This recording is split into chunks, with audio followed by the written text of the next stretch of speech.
Hey guys, welcome back to the LolFish podcast. I am LolFish and I am joined by Locale Central. And today we're going to be covering a variety of topics and the latest news surrounding the MLB, NBA, and NFL. So without further ado, let's get into our first area of discussion here, which is going to be the NFL draft. Recently, the NFL draft took place in Detroit, Michigan, and I mean, I think it goes without saying that the Detroit crowd definitely showed up for this year's NFL draft. As we saw, a lot of bright young stars were drafted to their new teams. Well, some of them will be stars, some of them may have big impacts, some of them may not have a big impact. But let's kind of talk about some of the surprises and some of the steals of the draft in general. And I think one of the biggest shocks of the draft, personally for me, was the pick of Michael Penix Jr. at number 8 to the Atlanta Falcons. Yeah, that was questionable. Um, there could be multiple reasons behind that pick. Um, for me, it doesn't make sense because they signed Kirk Cousins to a guaranteed contract for like what 4 years was it?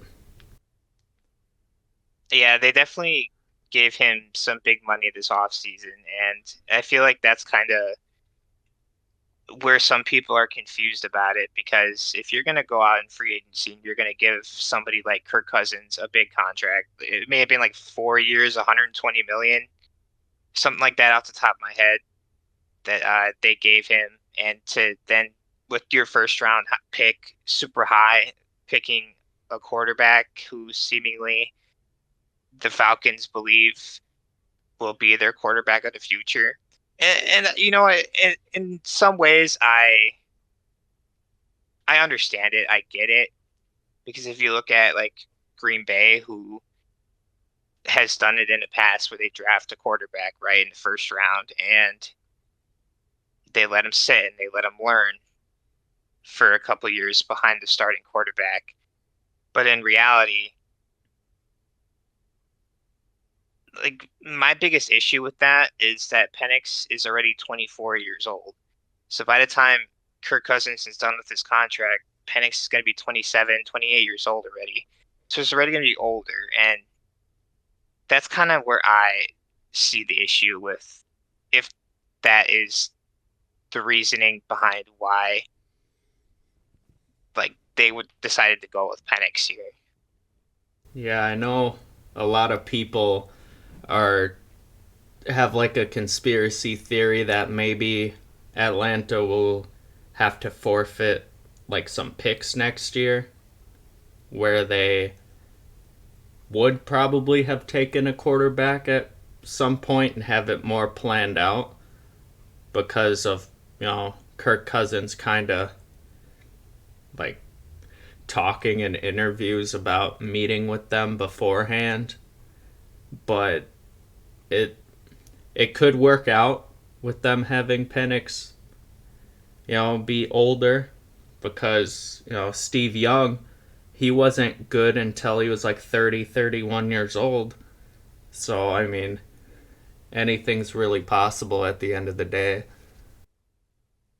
Yeah, so I actually just looked up the Kirk Cousins contract, and the official number on that was 4 years, 180 million, with $100 million guaranteed.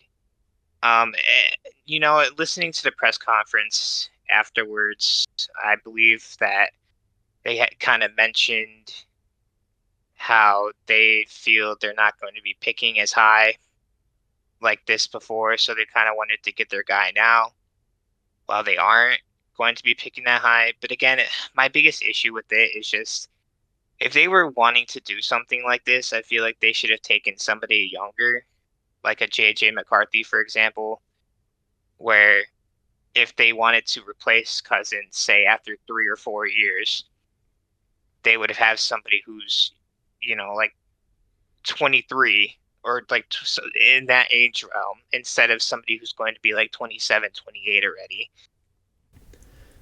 Yeah, I understand wanting to get your guy, but Atlanta has these people expect them to maybe not be great yet, but be a playoff team.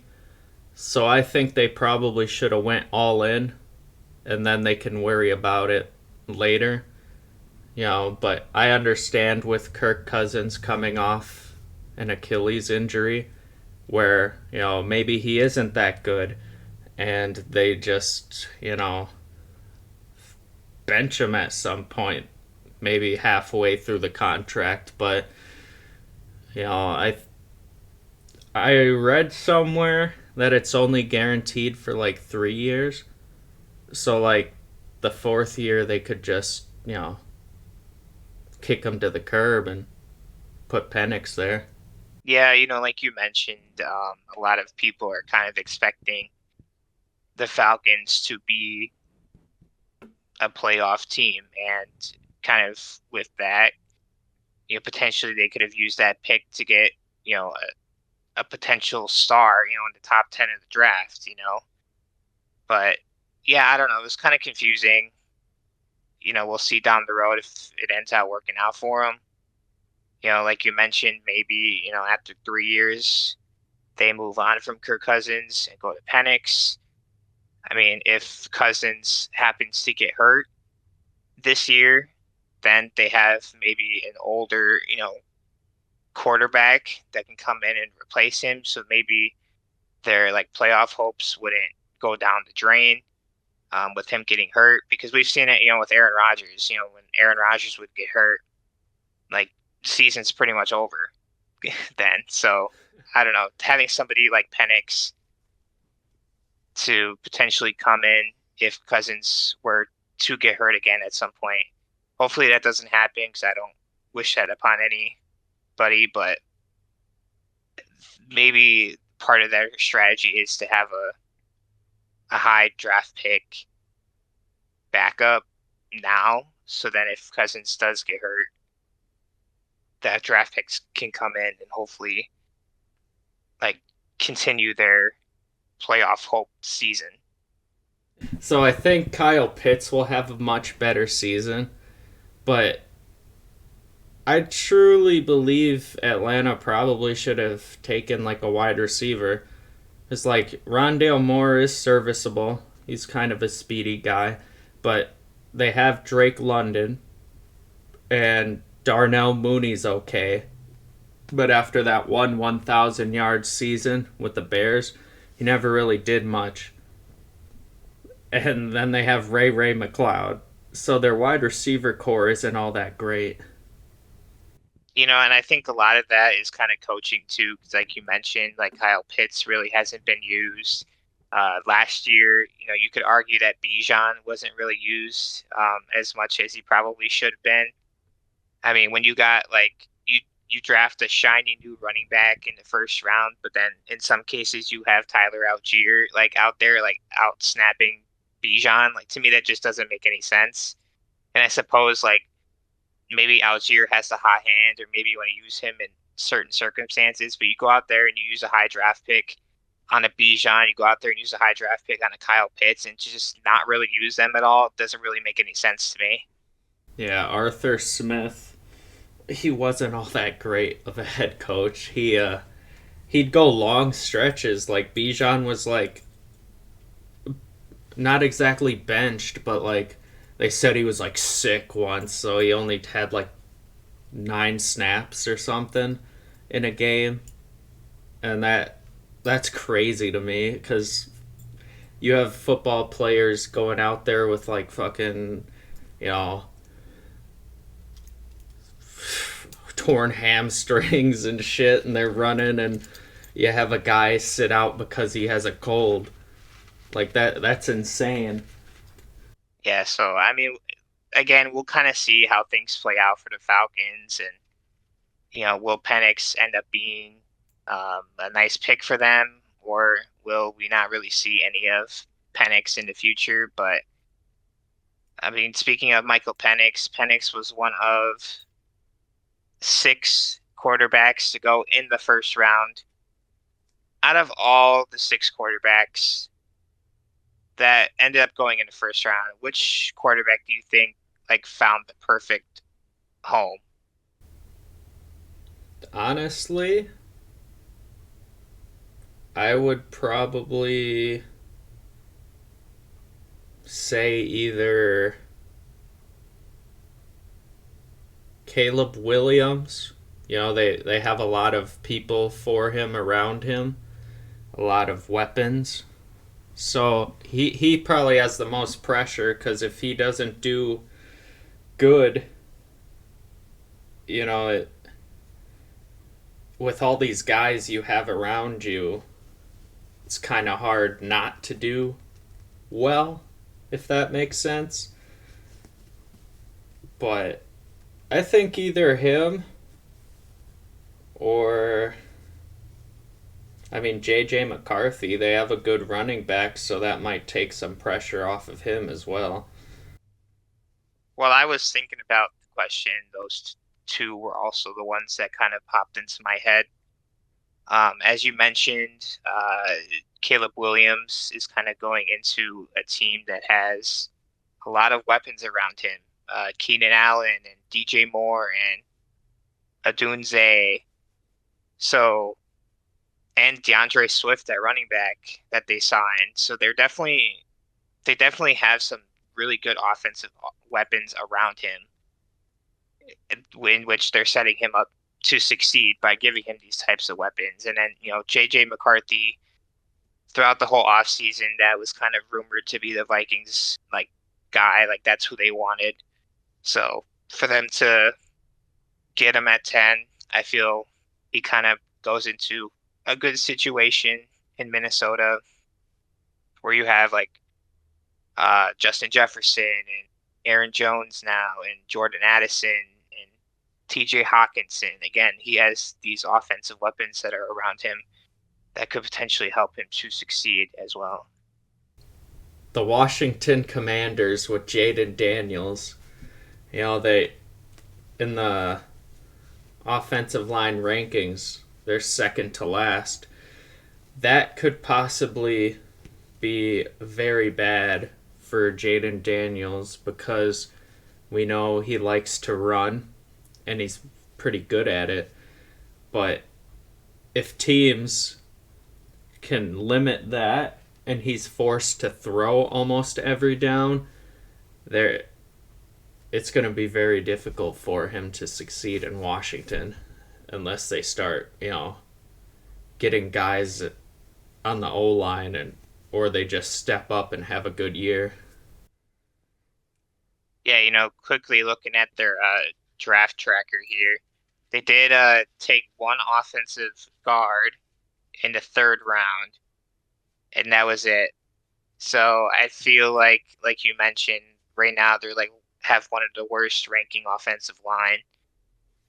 It People are gonna have to step up. Uh, Jaden, like you mentioned, Jaden Daniels likes to run, and he's gonna have to be doing a lot of it with this O line. But I mean, hopefully, everything works out there for Washington. But that will be definitely something to keep an eye on throughout the season. Okay, so moving on now, let's kind of talk about the NFL schedule released a couple days ago from the recording of this podcast. The NFL schedule for this upcoming year has been released, with the Browns ranking as with the hardest strength of schedule this upcoming season, and the Falcons with the easiest, tied with the Saints for the easiest schedule this upcoming season.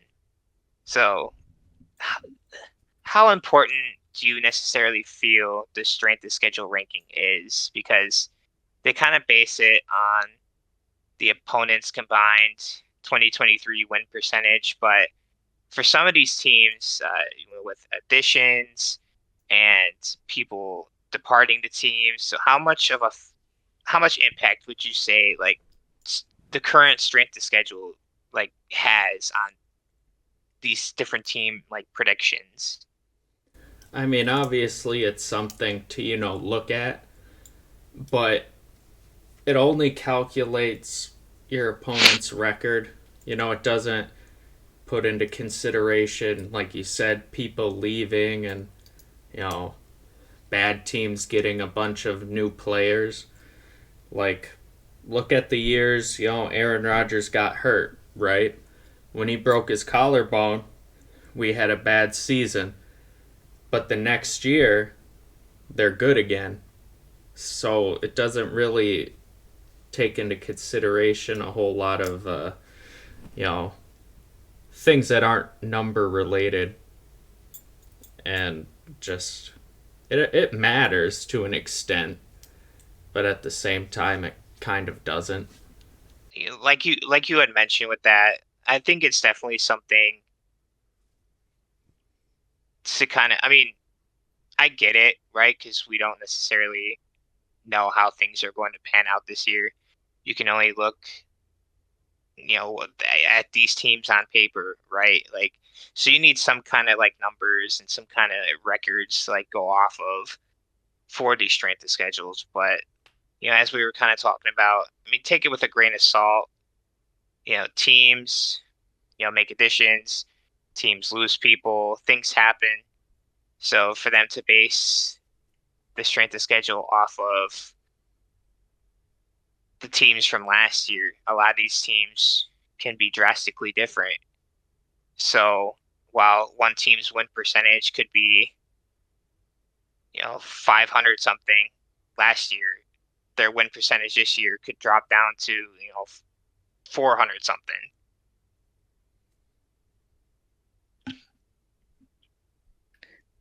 But keeping on the topic of the strength of schedule, since we are Packer fans, we are going to be going over the 2024 Packers schedule. I'm sure it'll be inserted on screen here. So, kind of just want to give it a run through and give some of our predictions and what we think that our record is going to be this year. I suppose I'll go first, and then I'll kind of get your input on, I guess, my prediction, or if you want to make your own prediction. So as you can see here, week 1, which is Friday night to open up the season against the Eagles, I think that we lose this game. But then we kind of go on a run here with the Colts, the Titans, the Vikings, the Rams, and the Cardinals. I think those are winnable games, so I'm going to be going with wins for each one of those. Then the Texan game, I think that's going to be like one of the better games of the season. Jordan Love versus CJ Stroud. I think we lose that game though. And then we beat Jacksonville the following week. We're going to end up, I feel like, losing one of these Lions games. I don't necessarily know which one, but I feel like we're going to take one. I feel like we're going to lose one. Then we have a bye week, week 10, which I think is really, really good because after that is a brutal stretch for the Packers this year. They play the Bears. I think they win that game. But then they play the 49ers and the Dolphins, which they could win, but I'm going to predict that they lose those 2 games. Then the Lions game, of course, I feel like I mentioned, I feel like they win one. I feel like they lose one. Then I feel like they will win out the rest of the year with the Seahawks, the Saints, Vikings, and the Bears. So my final prediction for them this year will be 12-5. So what do you kind of think about that? I can definitely, see that happening. Um,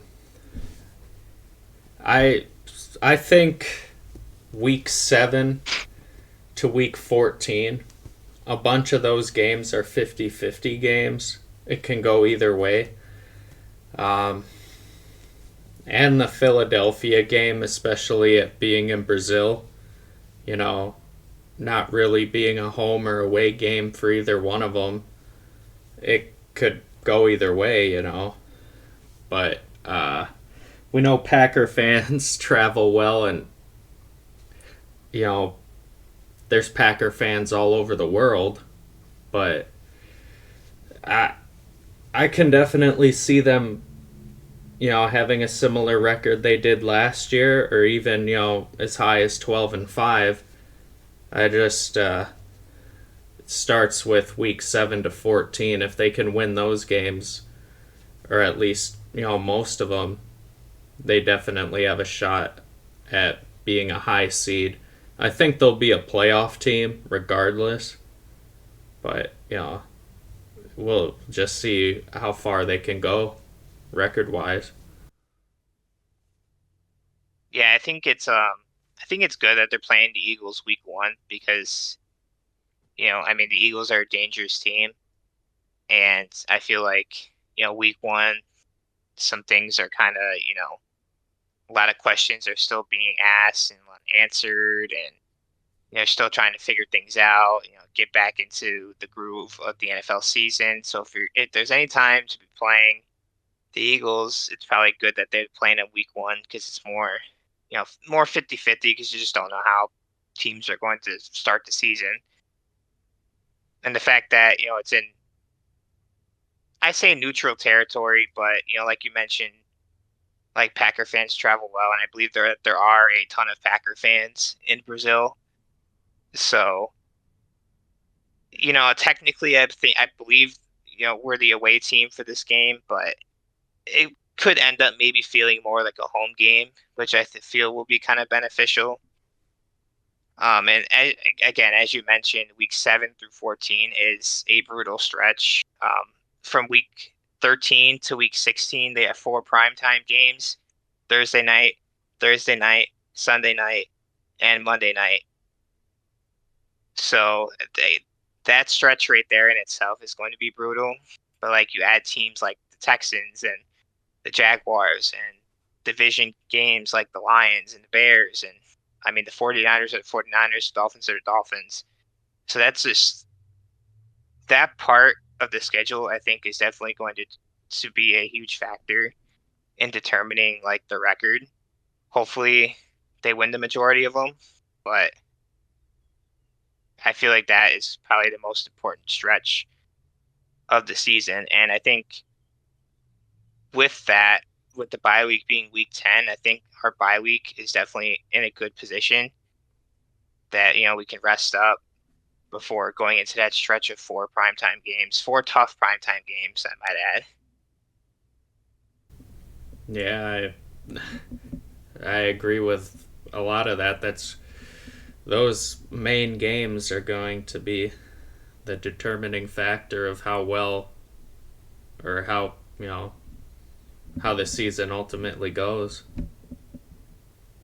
Yeah, I think it's important to them for win to win the games outside of that stretch as well, right? Like, I mean, obviously, I'm gonna state the obvious right here, right? You gotta win the games you're favored in. It's kind of that simple, right? But not everybody can do it. There's upsets that happen all the time. So you have to win the games that you're meant to win, and hopefully the games that you're not meant to win, you can sneak out a couple of them. Where the games that are 50-50, you can kind of sneak out a couple of those wins as well. But as much as that stretch of week 7 to week 14 is important, all the other games are important as well because they need to win those games. You know, if you beat the teams that you're not favored to win, your season can ultimately, you can go pretty far, and it's pretty much limitless at that point. So let's transition out of the NFL into the MLB. We are about, I don't know, let's call it 40-ish games into the season now. And we see some teams that are kind of starting to pull away. We see some teams that may be sellers at the deadline already. So as of May 19th, the day that we are recording this podcast, looking at the standings here, who, in your opinion, would you say has been the most surprising so far this season, and who would you say has been kind of one of the disappointments so far? One that can be in both of those categories that I see that are the team's a pretty surprising disappointment is the Houston Astros. They started really bad to start the season, and their pitching has been like god awful. Like it's been really bad. But in their division, they started winning a couple games, and they're only four back of the division lead. And as of right now, they're 21 wins and 26 losses. So one hot stretch and they're in first. But for me, it's them because they're every year they're a title contender, and they're a few years removed from winning a World Series. Yeah, looking at the standings currently in that division as a whole, I feel like that division as a whole right now is kind of underperforming, I would say. You look at the Texas Rangers, which as of May 19th, they're 500. They're 24 and 24. You look at the Seattle Mariners, who are 3 games over 500 in first place in the division. You look at the Astros, who are only 4 games out of first in the division. And of course, you have the Athletics and the Angels, who, I mean, their records kind of make sense. But I feel like the teams at the top, or that like should be at the top in that division, are definitely underperforming. The top three are definitely underperforming, I would say, because for the Mariners, and the Mariners have been a pretty decent team the last couple of years, but for the top team in that division to be only 3 games over 500 is kind of shocking to me, I guess. Yeah, some other looking at the records for some of these other teams as well. Another team that kind of sticks out to me is the Toronto Blue Jays. Right now, currently 20 and 25. I kind of expected more out of them than being last place in the division. What do you think? Yeah, I think uh, they should be a lot better, in a position to make the playoffs than they are currently. But their division as a whole is, you know, very tough. You have the Yankees, the Orioles, the Rays, and the Red Sox with Toronto. But I think a lot of it is just, Blue Jays players underperforming. You have Vlad Guerrero Jr., he only has 4 home runs. And then you have Bo Bichette. He's batting 217. You can't be doing that right now, but they have a chance to turn it around, when. Because the games right now matter, because you lose these games that you should win, it'll come back to haunt you towards the end of the season. Yeah, and as you mentioned, it is a tough division. You have the Yankees, the Orioles, but again, it's a lot of just the team is a lot of players on a team that you would expect to, kind of be leading the charge so far this season are underperforming, and it's definitely having an impact on their current record. I think another team that's kind of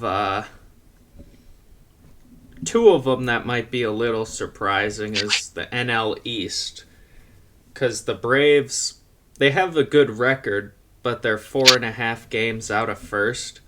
And you have the Phillies, who, as of right now, have the best record in the MLB with 34 wins, the most wins. And that's a little surprising to me because I expect the Phillies to, be pretty good, but they've just been lighting it up. They have the best run differential in the league at plus 80. So I mean, that Phillies and Braves, those games will be very important to who wins that division. Yeah, I was actually watching a little bit of the Brave game today, and the announcers of the game mentioned that this Braves offense that we kind of saw last year isn't off to the start that we kind of saw from out of them last year. So they're definitely, albeit their record is pretty good, the offense isn't producing as much as they did last year.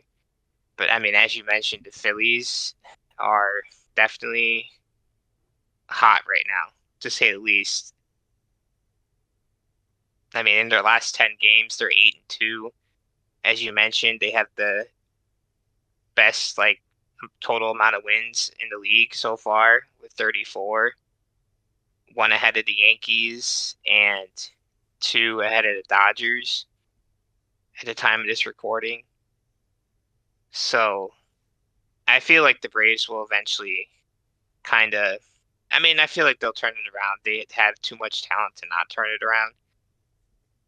And there's obviously plenty of games left to be played in order to turn it around.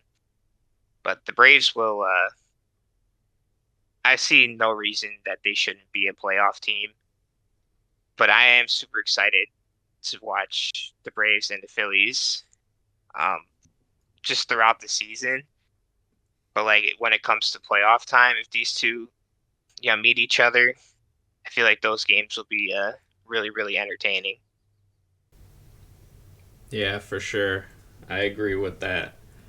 Both teams are, when the Braves are hitting like they're supposed to, two high powered offenses and teams with good pitching as well. So staying within the MLB, let's take a look at some of the players' stats and kind of give way too early award predictions. So as of right now, we're not going to pick every award, but as of right now, who would you say would be like your MVP front runner, like for the American League and the National League, and then like your Cy Young front runner for American League and National League? For the National League, I think the front runner is probably Shohei Ohtani, because of what he's been doing with this Dodgers team. He he's just been going crazy, but I think someone who's right up there with him is Brewers catcher William Contreras. He's just been hitting every game and he shows no signs of slowing down either. I I think them or even maybe Mookie Betts, but because I'm biased, I'll pick William Contreras for NL MVP. Yeah, I mean, obviously I'm biased too, but I feel like I have a feeling that Contreras is just not going to be looked at as much as Shohei, as much as Mookie Betts, but he needs to be. He needs to be right now. He's batting 341, 7 home runs. I believe he. I mean, today I think he snapped his 25 game on base streak. He's just been a huge reason as to why the Brewers are definitely performing better than what some experts thought that they would. I mean, a lot of people predicted them to finish last in the division, and here they are right now, currently in first in the division. And a large part of that is because of William Contreras. He needs to be looked at and considered for. I mean, if I was for the MVP award right now, obviously there's a lot that can still happen, right? But if the MVP award needs to be handed out right now today, William Contreras would definitely need to be very much looked at because he is definitely one of the most deserving so far for the National League MVP. American League is a little tougher. I'm looking at this list here. You can make a case for Juan Soto. I think would definitely be up there because of his impact that he's definitely having on the Yankees so far. You could make an argument for even Marcelo Zuna having a great year. He's currently batting 327 with 12 homers. You can make a case for people like, I mean, look at Salvador Perez batting 337. So there's definitely a lot of people that you could potentially put in that. Even like Kyle Tucker having a pretty good year. If I had to pick one that I think would be the winner, if I had to give out the award to like today or tomorrow, I would probably say Juan Soto. But kind of, what are you kind of thinking about that? Like, obviously, I agree with the Juan Soto pick, but Aaron Judge as well is, hitting plenty of home runs and is a doubles machine. But a sleeper pick that I think could be that should be getting some, MVP love is Kyle Tucker. He has 15 home runs, and in his career, he's never hit more than 30. So I believe he can get, some decent MVP love this year. He finished fifth last year, and if he keeps this up and goes over 30, maybe hits 40, 45, possibly, he he could pull it out. But if I had to pick, I'd pick Juan Soto and then Judge too. And even now that like I'm thinking about it, as you mentioned, like sleeper picks, like Gunnar Henderson, like Bobby Witt, those are kind of some names as well that may be like tossed around a little bit in the future as well, who are having pretty good impacts for their team. Those are kind of sleeper picks. I don't think necessarily that they'll win, but I would not be surprised if their name is kind of tossed around a little bit in that conversation. In terms of Cy Young, who would kind of be your pick so far for either the NL or the AL Cy Young? I think right now for the it depends what you value more, but right now I think for National League Cy Young, Shota Imanaga, he has a 0.84 ERA, 5 wins, and he's it seems like every single start that he pitches, he doesn't give up any runs.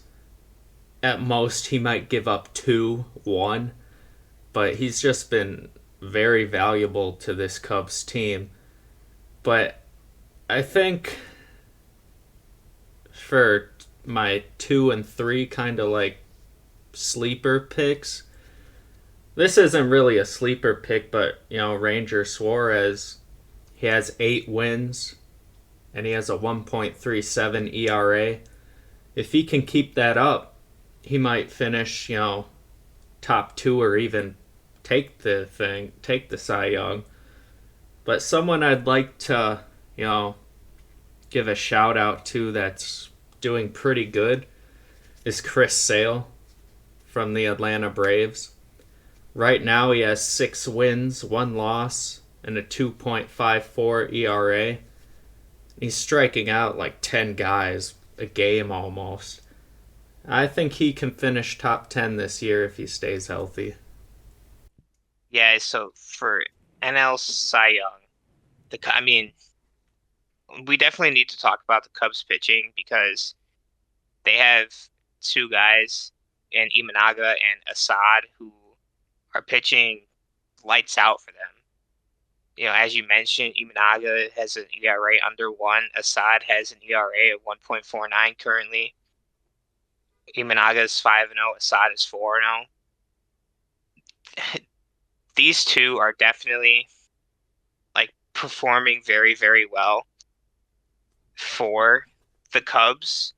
If I had to pick my current NL Cy Young favorite, I would give it to Imanaga just because it seems like every game that he's pitching in, he's just been lights out. Like nobody's been able to figure him out yet, and it's showing.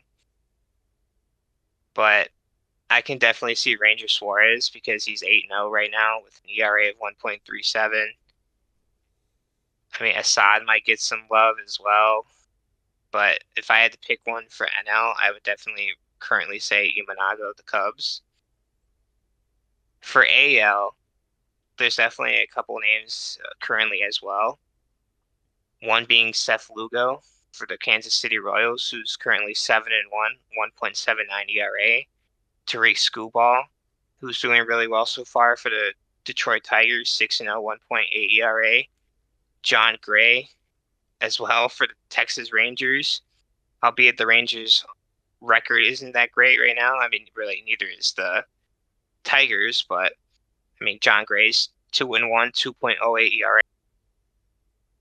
So there's definitely a couple names there that I could see. If I had to give a prediction so far, I would probably go Skubal. Maybe no, maybe Lugo because Lugo, I mean, he's 7-1. The Royals are doing pretty good this year. Like they have a pretty good record so far. So I'd maybe give it to Lugo right now. Kind of, it's close between Lugo and Skubal for me, but I would maybe lean Lugo because I mean the Royals are 29-19, so I feel like the record would kind of help his case currently for that. But who are you kind of thinking so far? I think the American League is a lot more open because there isn't really like a whole bunch of guys with a lot of wins. Sure, wins don't necessarily, matter as much as they did back then, but like you see, John Gray has pitched in 10 games and only has 2 wins. You know, it's a lot more open, I think, but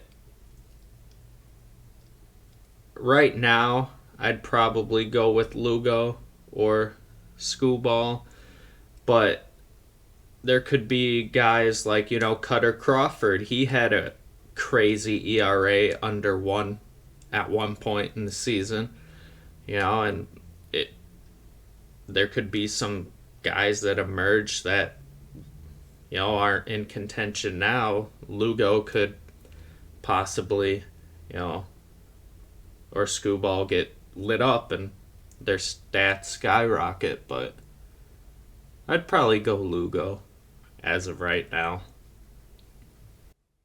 Yeah, as you mentioned, I feel like the AL is kind of more open right now. Just kind of looking at these top like pitching like leaders so far this year, I feel like I would say at the very least, I feel like Lugo and Skubal are kind of like the top two right now. After that, I would say is a little bit more open.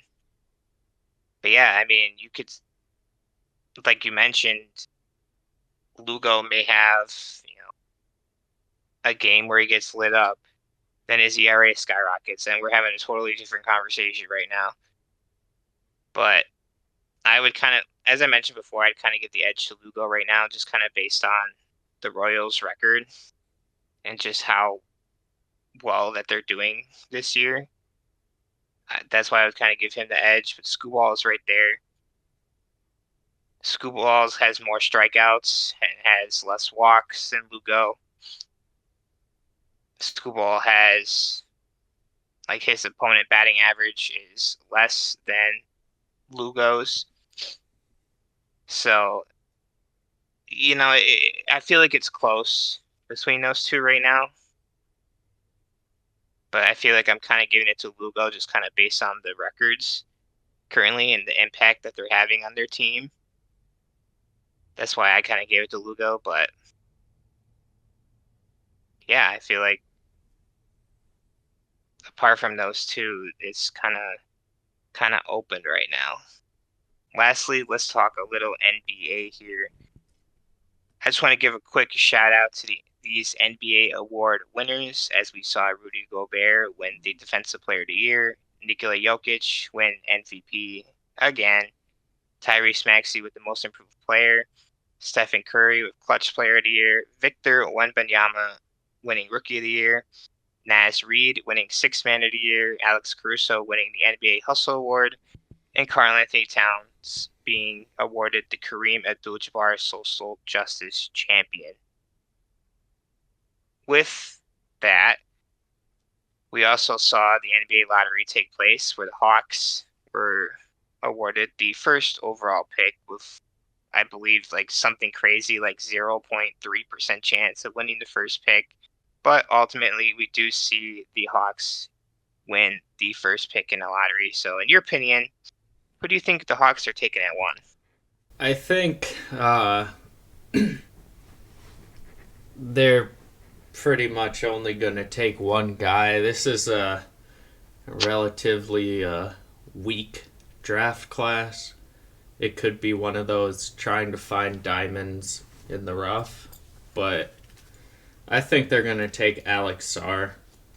Uh, he's a 7'1" power forward center, and they kind of need someone else that can, you know, a big man.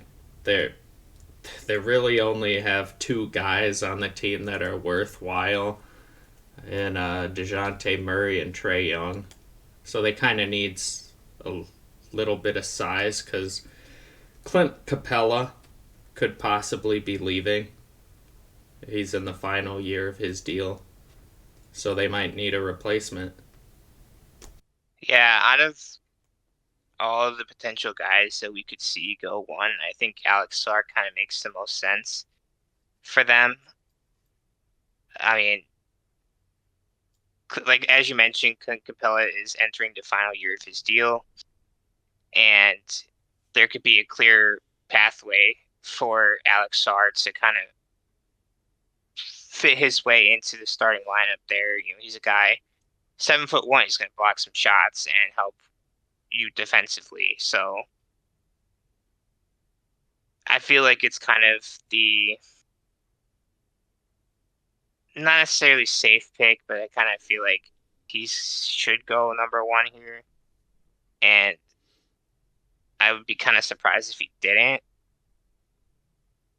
Because apart from him, there's a couple guards who are going pretty early in some mock drafts, and they don't really need a guard because they have Young, they have Murray. So if you have like somebody like Alex Sarr and Clint Capella, potentially if Clint Capella does stay, that could be a pretty good